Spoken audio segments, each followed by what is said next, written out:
Hello, dear students. Now we are having a grammar time with you on the lesson of the practice of the English language. And today we will have a new grammar theme, which is called Indirect Questions. So today, at this lesson, you will know the formation, the structure of making indirect question in the English language. So questions form, let's analyze them in general. Question forms of the English language. They are divided into two groups, positive and negative questions, and the second one, indirect questions. These two types of question forms are divided into two itself. The first one, positive and negative questions. They are divided into yes-no questions and information questions, or in other words, WH questions. The second type, indirect questions, they are the same. They have the same divisions, yes-no questions and information questions, or W questions in other words. Positive and negative questions. Let's investigate these question forms of the English language. So at first, positive ones, Here you see some examples for positive questions, and two examples for yes-no questions, and two examples for information questions or WH questions. For example, do you have some time?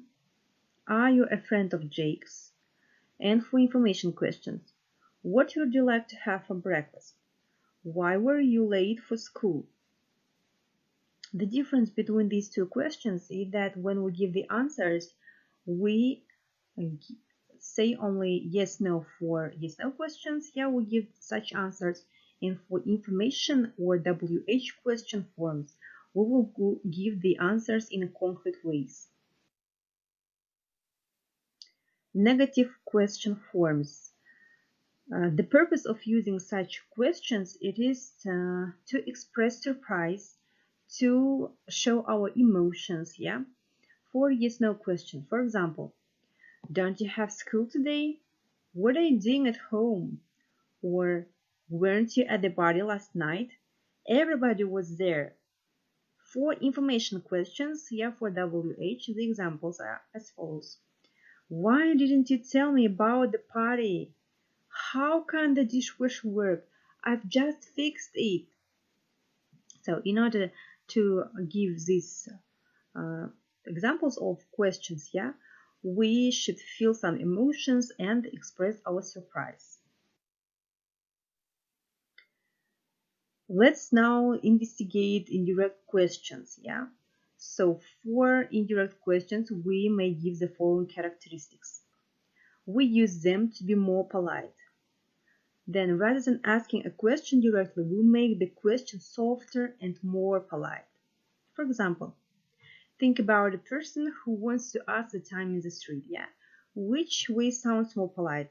Number A. What the time is it? Or B. Can you tell me what time is it?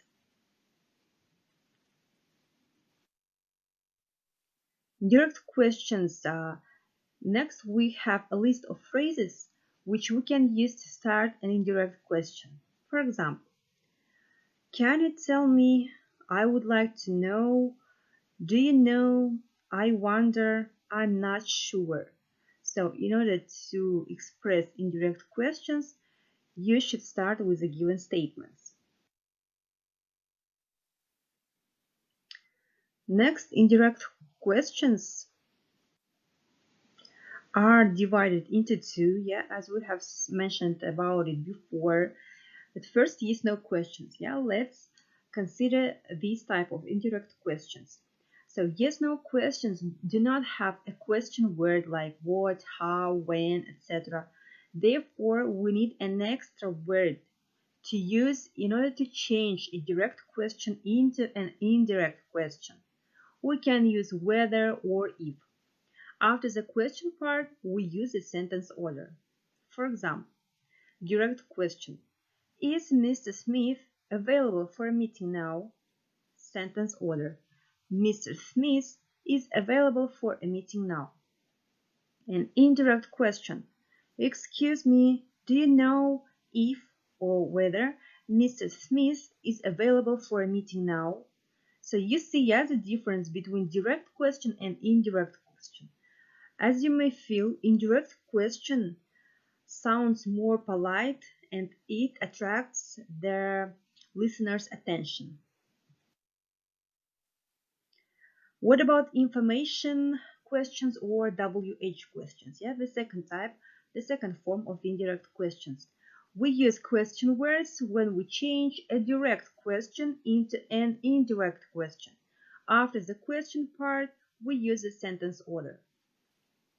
Let's see the examples. Direct question. How can I go to the library? Sentence order. I can go to the library. And indirect question. Can you tell me how I can go to the library? So again, you see the big difference between direct question and indirect question.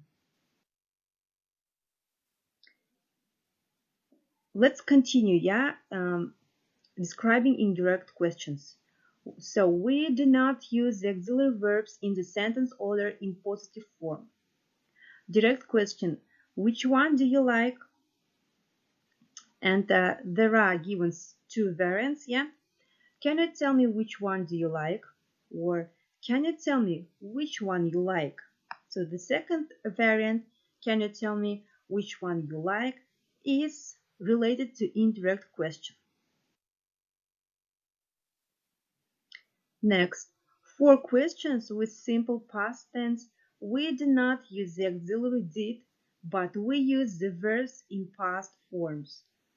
Look at the examples below. Number 1, question order.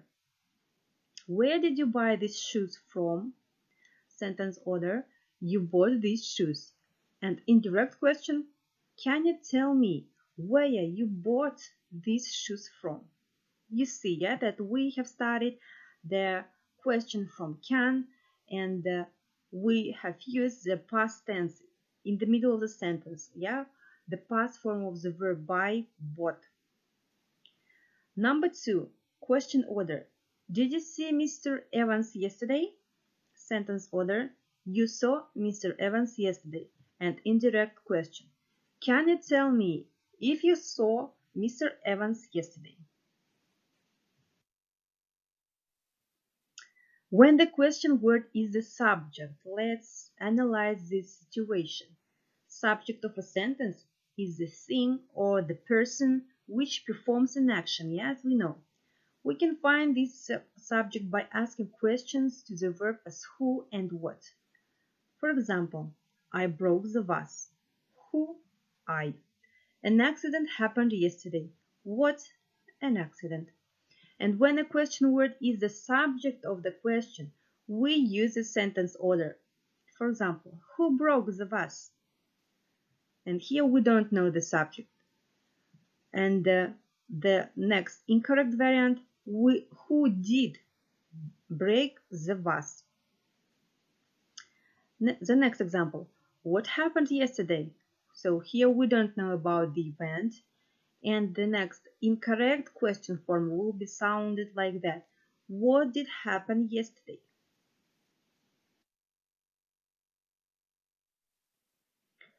Indirect questions are described in this situation as follows. So here we use the sentence order and do not make any changes for these questions. Let's look at the next examples. Direct question, who cleans your house? And indirect question, can you tell me who cleans your house?